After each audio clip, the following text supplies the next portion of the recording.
there, my name is Kelly Dell with Off the Beaded Path BeadStore.com. Thanks for joining me for the next video in our Peyote Stitch series. The first video in our series dealt with even count peyote stitch. In that video, I showed you number 1, how to do the stitch. Number 2, how to know that you're doing even count peyote stitch. And number 3, how to read a basic peyote pattern. Now in week 1.5, which was a second bonus video in that week, I showed you how to attach clasps to the 3 bracelets that I demoed and showed during the week 1 video. For this video, which is the second video in that series, I'm going to be showing you 4 ways to do odd count peyote stitch. Now, the first thing that you're going to want to do is you want to go to Off the Beaded Path BeadStore.com and get the free pattern. The free pattern that goes along with today's project is called All the Way Down Bracelet. All the way down. Okay, just this one pattern is the free pattern for this week. So if you go to my website and you look under step-by-step tutorials, I actually have made a section under step-by-step tutorials that says Peyote Bead School Patterns. So anytime you want those specific patterns, all you have to do is click there and it will take you to the section on the website that has all the patterns that I'm demoing in the different videos. So the All the Way Down bracelet is the free one that you can instantly download. I do have the other 2 that I'm going to show in today's video. I do have those patterns for sale under that section, as well as this one here. This is the step-by-step tutorial that will demo all 4 ways to do odd count peyote stitch. It will also include all 3 patterns in this packet. Okay, so that's the first thing you want to do. You want to go down and grab that all the way down bracelet pattern. It's got a 0 cost on it. And then you will want to gather 4 colors of a size 11 delicate bead, a size 10, 11, or 12 beading needle, and your favorite beading thread. So I hope you guys enjoyed last week's video where I had a chat with Meredith Roddy all about thread, and I hope that kind of clarified some of the thread issues for some of you and answered some of your questions. So let's go ahead, get our materials together, and get started. So the first thing that we need to talk about is how to know the difference when you're doing even count versus odd count peyote if the pattern does not tell you. So if you look at your bead charts on any pattern and you look at rows 1 and 2, that will let you know whether you're doing an even count or an odd count. So you can see from the example that I have here, if you look at rows 1 and 2 on this blue sample, in the yellow boxes, we have 1, 2, 3, 4, 5, 6. This tells me because it's an even number that I'm doing even count peyote. If I look here on this kind of green and brown example, in the yellow boxes, I have 1, 2, 3, 4, 5, 6, 7. This is an odd number of beads, so this lets me know that I'm doing odd count peyote stitch. I know this sounds very elementary, but when you are first beginning and learning how to do peyote stitch, this can be confusing. So if you have 6 beads, you're doing even count. If you have an even number, you're doing even count. And if you have an odd number like 7 here, you are doing that odd count peyote, and you have to choose one of 4 ways or more to do the stitch. So let's take a look at our free pattern for today. You'll notice here we have our 4 colors of delicate beads. The DB lets you know you're doing a size 11 delicate bead, and it has your colors. You can, of course, choose any color you want. We have our bead chart here, and then if you flip onto the second page, you see here you have your word chart. Now under your word chart, I put a note that, of course, it's made with odd count peyote, but to start, you will do rows 1 through 16, and then repeat rows 9 through 16 until you reach the desired length of the bracelet. So you're going to do 1 through 16, and then highlighted a little bit darker, you'll repeat 9 through 16 over and over until you have the length of the bracelet. Now, if you follow the bead chart on the front of the paper here, I tell you that your bracelet will be 6.92 inches. Now, that's the finished beadwork. That's not the finished bracelet. You'll also see I give you a clasp suggestion there. So I'm going to go ahead and get my needle threaded with 2 yards of thread to start, and then I'm going to lay out my beads as A, B, C, and D. You'll notice in my colors here and then in the sample here, I've tried to work from lightest to darkest. This is the side that I started on here, so light to dark, and so I'm doing the same thing here, light to dark. You'll notice, as with our week 1 video, the first thing I've done is I've threaded on my stop bead. And for rows 1 and 2 of the pattern, it says thread on 2A, 3D, and 2A, which I already have threaded on. Now we're going to be doing row 2, which is a B, 2 A's, and a B. So I'm going to go ahead and I'm just going to lay out a B, 2 A's, and a B. Now, if you lay out your beads like I've done here, you want to always make sure that you pick up the beads in the way you laid them out. So this was my first bead that I started with, so I will start here and work down this row. It does not matter which side you start. Just always, if you lay your beads out, make sure you pick them up in the correct order. I have rows 1 and 2 here. I'm going to kind of put this around my finger like so, and I'm going to pick up 1 bead. I'm going to skip the last bead of rows 1 and 2 there, and I'm going to pass through the next bead. Now, when I pass through that bead, I want to be careful that that new bead is going to sit on top. It will automatically want to fall to the bottom, so you just want to make sure it stays on top. So now I pick up 1 bead, I skip 1 bead, and I go through 1 bead.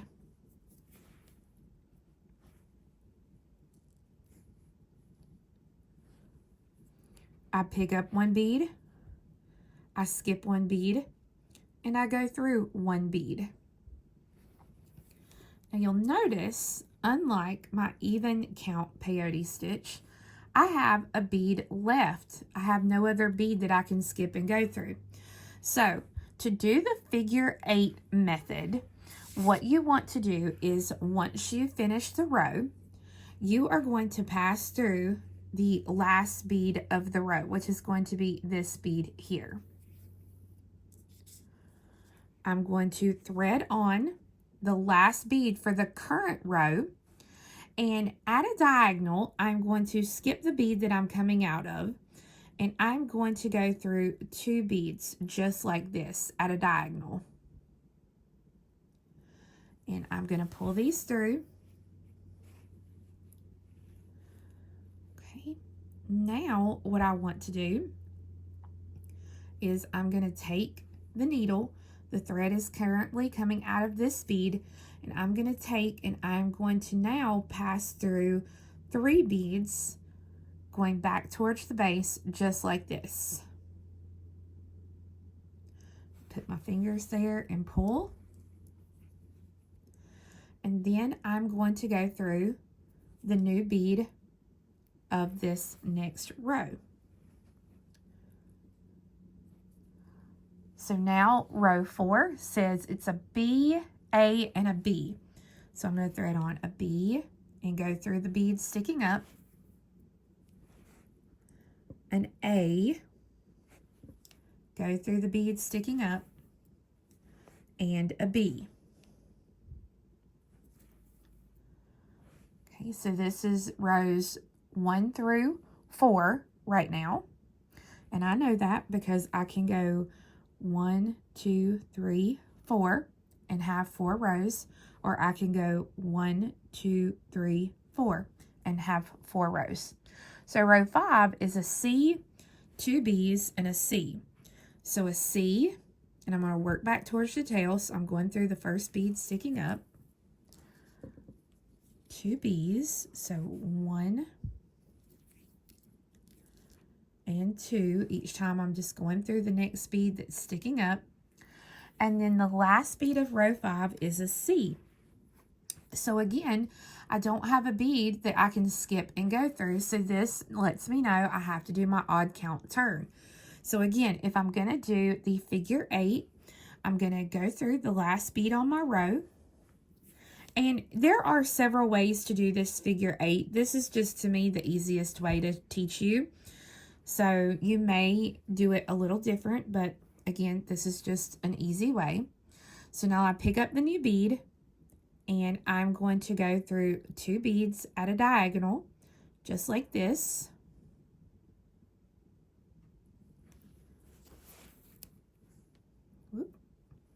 Okay. I'm going to come to the bead right above where my thread is exiting, and I'm going to go through 3 beads like this. And then I'm going to pass through the new bead of the row. So now this is what I have. So the next one is row 6 is a C, a B, and a C. So C and go through, B and go through, and C and go through.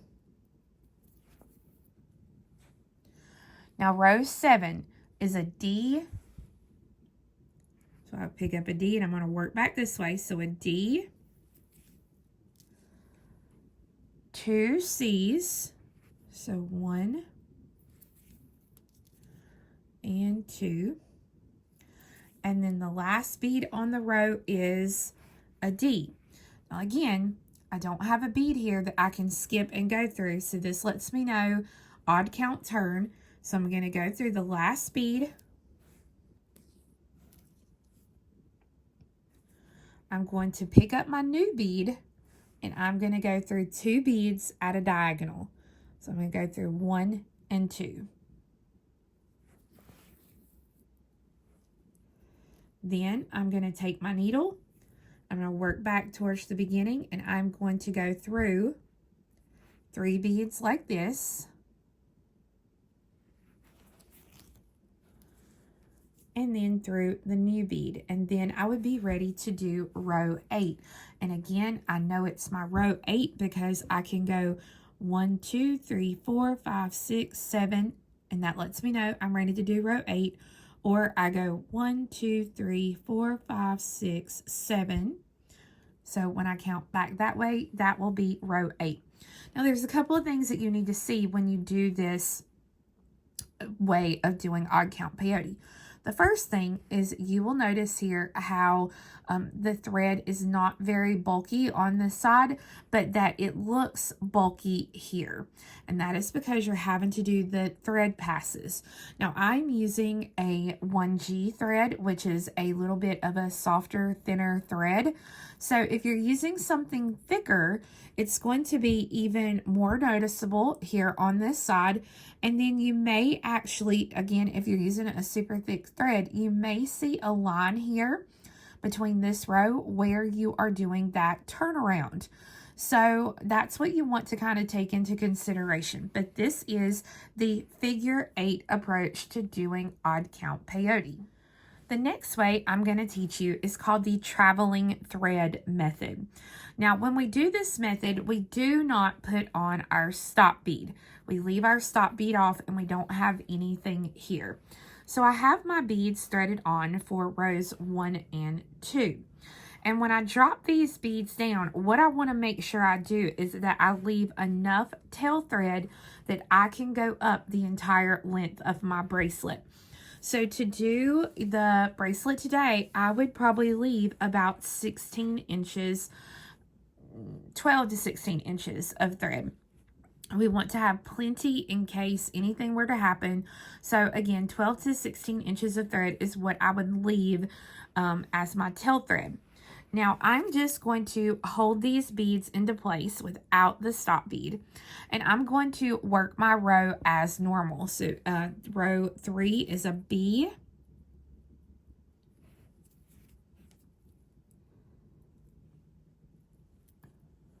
and again, if it doesn't lay right, you just kind of have to make it lay right. So I've got a B, 2 A's, and a B. So B,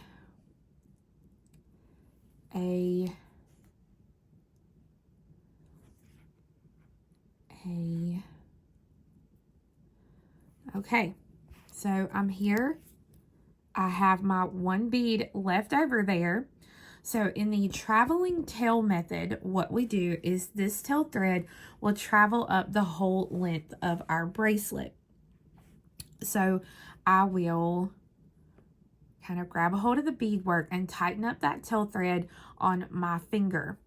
I'll take my new bead, the last bead of the row, and I will take the needle and go under that thread.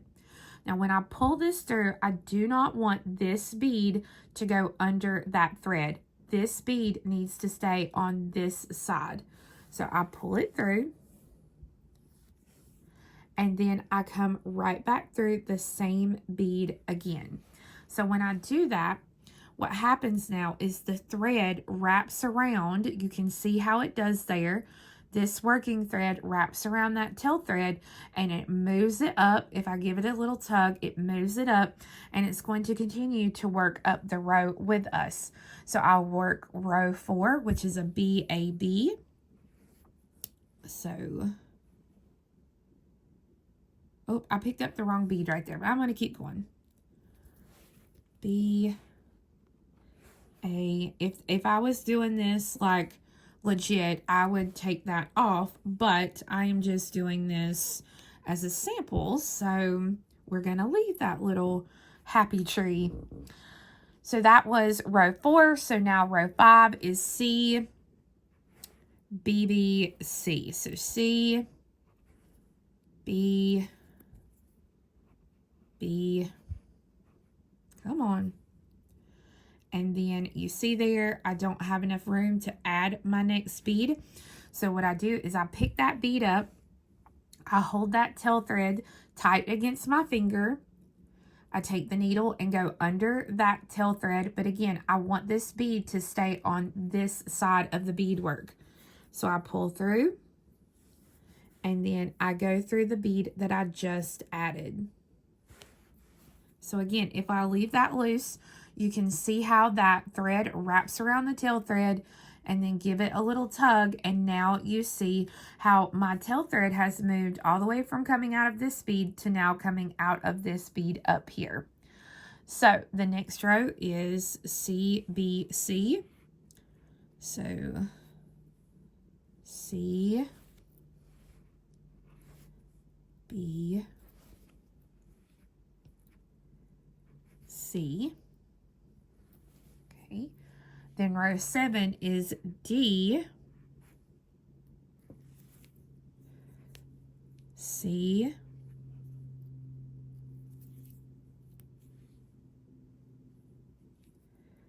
C, and then D.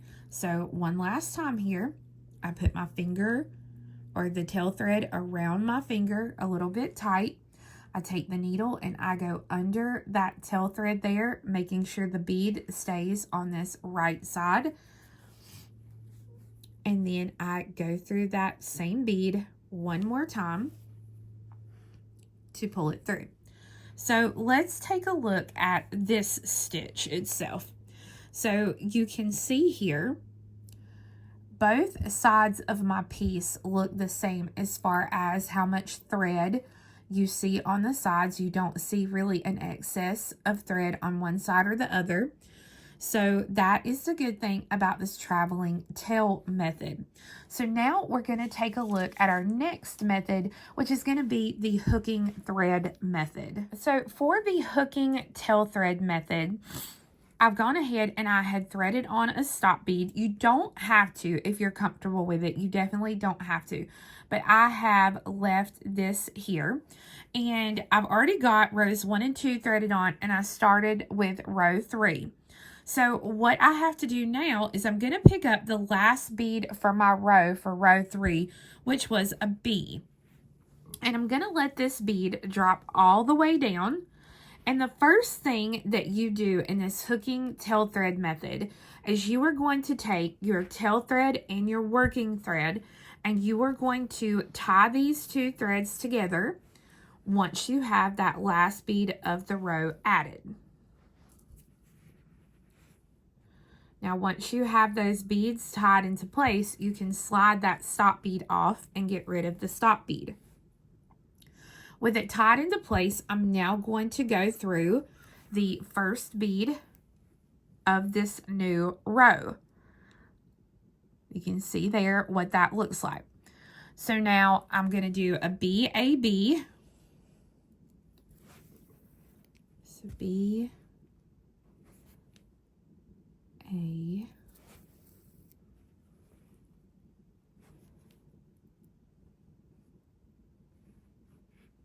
BAB. Okay. And now the next row is CBBC. So C, B, B. And when I get to this last one, I'm going to put on my C bead. But for the hooking thread method, what we do is almost like brick stitch. You're going to take and thread on the new bead, and then you are going to go under the little thread bridge here between the previous 2 end beads. So it doesn't matter if I come towards myself or go away from myself, but I'm going to go under that thread, and then I'm going to pass through the bead that I just added. Now I'm going to do the next row and work down, and then I'm going to work back up. You can see here where I've worked down and back up, and I'm back to adding the last bead on this row. So again, when I add this bead, I'm going to come to the edge, and I'm going to go under the thread between the previous 2 beads along the edge. So under that thread bridge, and then through the bead that you just added. Now, I'm going to do 2 more rows here so I can get back and show you this technique one more time. I've worked my rows. I'm back to this odd section. So again, you put on the last bead for the row. You go under the thread bridge here between the previous 2 beads on that end. And then you go through the bead that you just added. So again, this is the hooking method, and you can, let's take a look at it just like we've done the other ones. So you will notice here, again, you have a little bit more thread showing on one side than you do the other. And also the issue with the hooking method is that if you are a very tight beater like I am, you do not get a nice straight line. Your piece will actually curve as you work like this because the tension is pulled so tight on one side. So if you do the hooking method, you have to make sure to use a little bit less tension as you do that one side. So now let's take a look at the 4th method, which is a square stitch method. So for our square stitch method, once you've done rows 1 and 2 and you're working back towards row 3, it's actually going to start similar to our figure 8 method. When I get to the end of the row and I can't add anything else, I'm going to go through that last bead on the row. Then I'm going to pick up the bead that I need here for the end of this row, which is a B. So I pick up the B, I come back through just the single bead that I'm coming out of here on the end.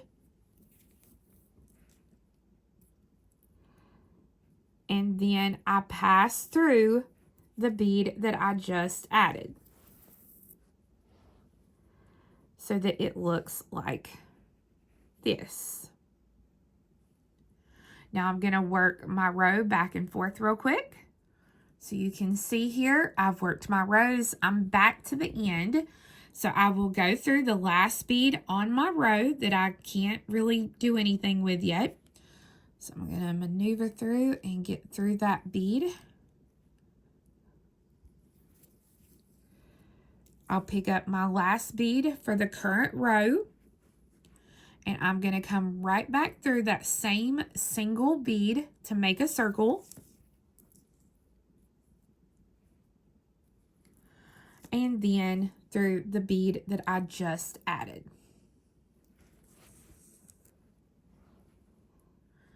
I've worked down and back, so when I go through the last bead of the row,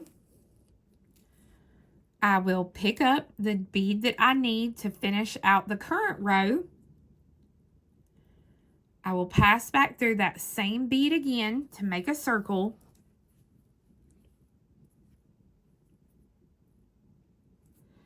And then pass through the bead that I just added.